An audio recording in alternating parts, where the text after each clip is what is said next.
Let's see a truly beautiful mind. And whose truly beautiful mind it is? Is this mind truly a beautiful one? Yes, we will see about that mind, because that mind is the most superb mind and the most superb name and the most famous name in the world of intelligentsia. And what is that name?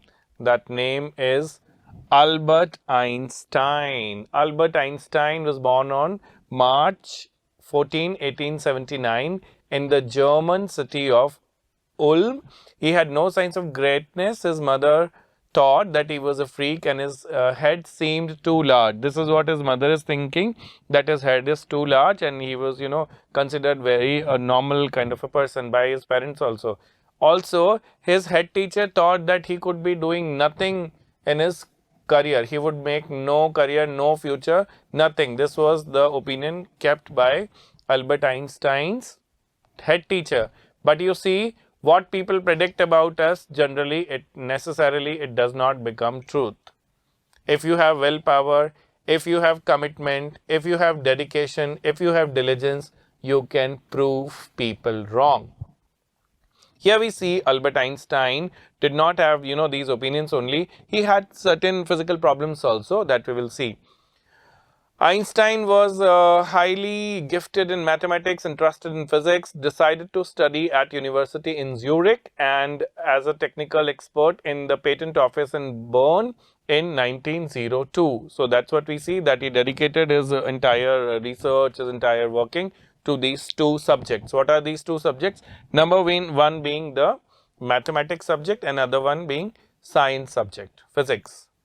And then we see he was developing his own ideas in secret. He was working in that, for somebody, but then at the same time he was working for himself also. He was keeping his theories, his own ideas also, and he would be calling it as a Bureau of Theoretical Physics. He would be calling it Bureau of Theoretical Physics. And in 1905, he published a paper, Special Theory of Relativity. This is very important. You must all remember. This is although related to science, but then you must remember that the theory of relativity was the one which gave Albert Einstein a lot of fame. It describes the relationship between mass and energy. Einstein was awarded a Nobel Prize for Physics in 1921. We see this year. Remember this year. It is very important. In the year 1921, Einstein was awarded with a Nobel Prize in the subject physics. Now you see, this guy is receiving, physics for the subject, like typical subject like physics, he is receiving a Nobel Prize, such great honor. And then remember what were the words of his head teacher, that he would be doing nothing in his, he was a freak and he could do nothing in his career. But that's where, if you stand with diligence, commitment, everything is possible for you. We can see that through the story of Albert Einstein. And then he was, when Nazis came to power in Germany in the year 1933, Einstein immigrated to United States. Einstein died at the age of 76 in the year 1955. So in the year 1955, when he was 76 years old, he died. And before, meeting his death, or before just meeting his end, Albert Einstein, interestingly, had to leave his own country because of the political conditions. Nazis came there and he had gone to USA, United States. Albert Einstein was born on 14. Now we see the text here where it is stated about his birth in the German city of Ulm without any indication that he was destined for greatness. On the contrary, his mother thought Albert was a freak. This I already told you, that his mother used to be thinking him to be a freak, an unusual person with an unusual kind of a sense. To her, his head seemed too large, and that's what Albert Einstein's mother also thought, that his head was too large. At the age of 2.5, Einstein still wasn't talking. When he finally did learn to speak, he uttered everything twice. Now this is important. Albert Einstein initially was not able to speak, and when he started speaking, when he began to speak, then he began to speak in a very, abnormal manner. What is that abnormality? He was speaking everything twice.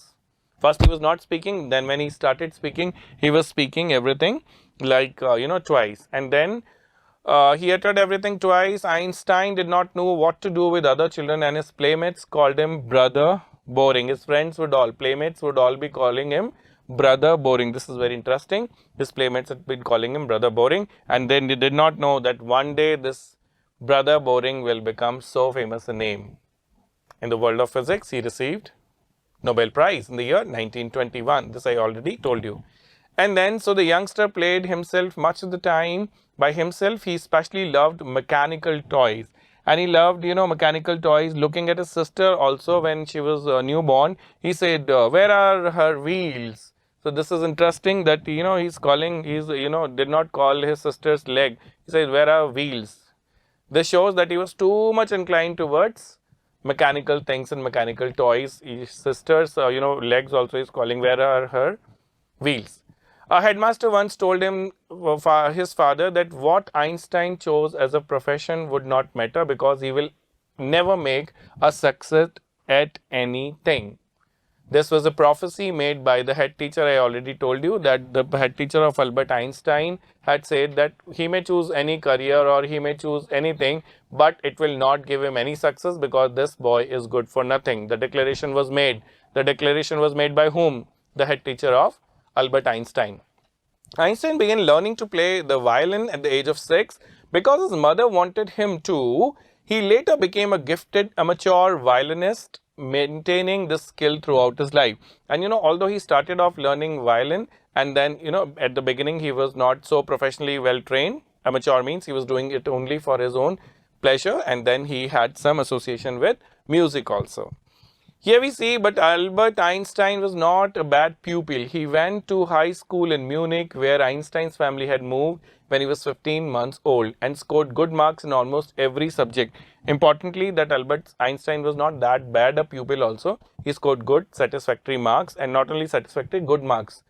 Einstein hated the school's regimentation and often clashed with his teachers. At the age of 15, Einstein felt so stifled there that he left the school for good. And Einstein was not happy with his school because there was some strictness or some other reasons because of which Einstein had to leave his school at the age of 15.